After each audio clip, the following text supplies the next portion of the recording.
Hey everybody, welcome back to Vinyl 101 with Kent.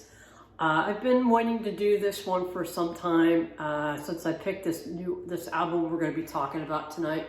Picked it up a couple weeks ago from a record store here in town called In the Groove on 24th Street and I think just north of Indian School maybe.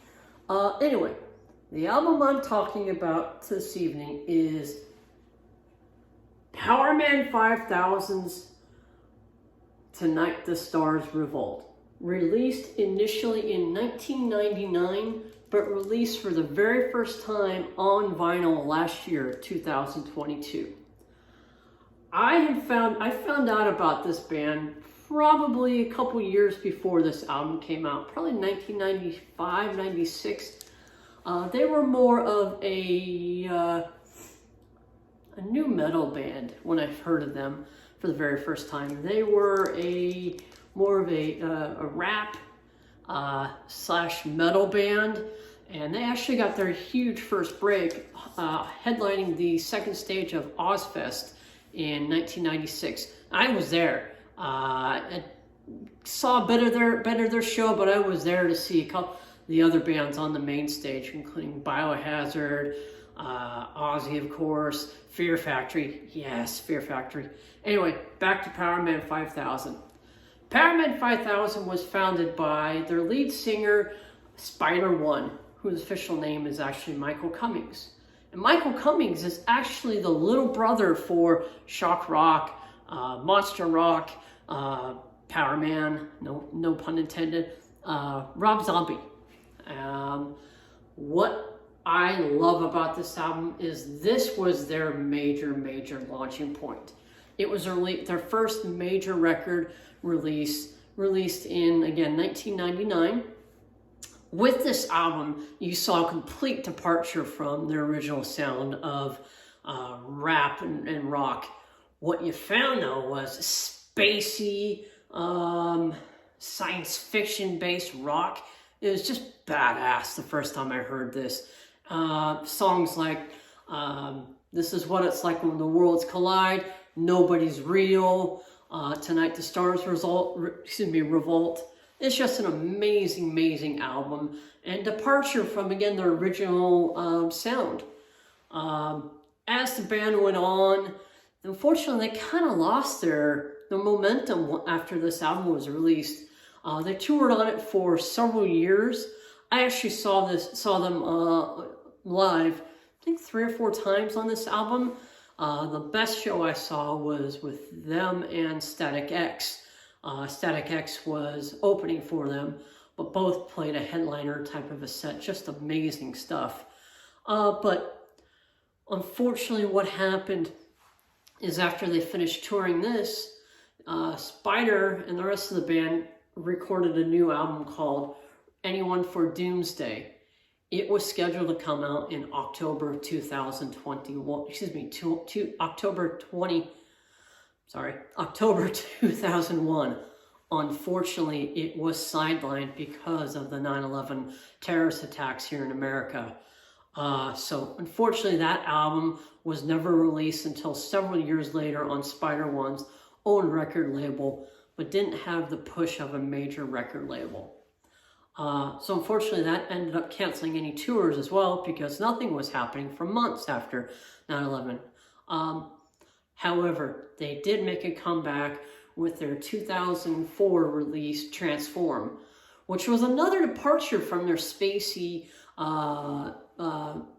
action rock style from this beautiful album. It was more of a punky rock album with songs like Freedom.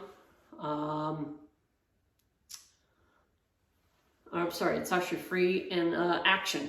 But really going back to this album was just a pure example of what was actually good about the late 90s and early 2000s of rock. You know, a lot of the time there was, again, I mentioned it, the rap rock stuff, which I kind of got into some of it, but for the most part, as we all know, as I've said in my past, I'm a metal guy, metal to the core, and this was a heavy metal rock album. It was just amazing. What's really cool about this album is, I guess the actual release that I have is it was released on alien green see-through vinyl. Really cool. You can kind of zoom in here. That's the record label, and this is the entire record. But I just love this album. I love this band. I still listen to this album all the time. And now that I have it on vinyl, it's a continuous rotation on my record player. I also, again, I'm a huge fan of their album that was officially released, I think, again, 2003, 2004, Transform. Unfortunately, it was never released in vinyl, and it's not scheduled to be. So I'll have to just listen to the CD as well as stream it on Apple Music. But if you are a fan of just good rock and roll with special effects, just loud, aggressive stuff, you will love this album.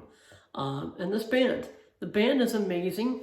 You know, just like a lot of bands, you know, through the years, they've been together since 1996 was when their first album was released. Again, that was when they were back doing their rap rock stuff, but they've been together for years. Unfortunately, with bands who have been together for that long, been kind of a revolving door where Spider One has really been the only main force behind the band, or I should say the main consistent character in the band.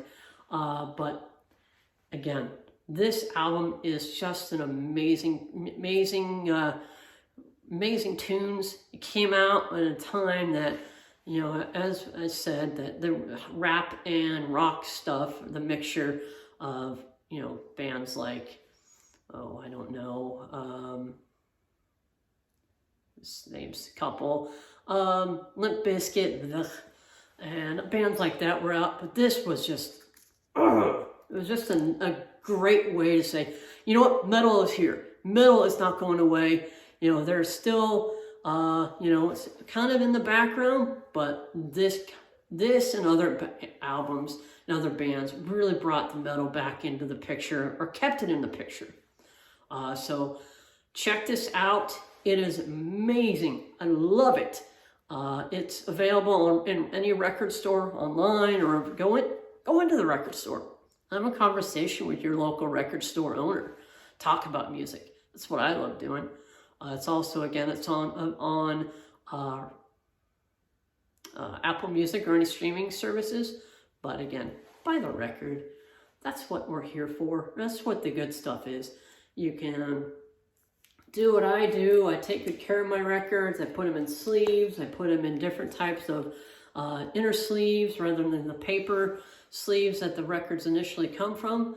But you take it out and while you're listening to the tunes, you just get to experience a whole record by looking at the art, reading the liner notes, following along with the lyrics. It's just a great experience. So I've been rambling for a while, but again, Powerman 5000's Tonight the Stars Revolt. An amazing record. Check it out. Thank you as always for tuning in, guys. I will actually have another video coming up in a couple of minutes, just because I haven't done any for a while. It's going to be a different band and another long discussion about what I feel about that band and what that record meant for the band at that time. But as always, thanks for tuning in. I appreciate it. I hope everybody had a great Thanksgiving. And you know what? Christmas is 3-4 weeks away. So I wish everybody a Merry Christmas. And for those who celebrate Hanukkah, I wish you all a Happy Hanukkah as well. But listen to the records. It's good stuff. Alrighty. Thanks a lot, guys. Bye.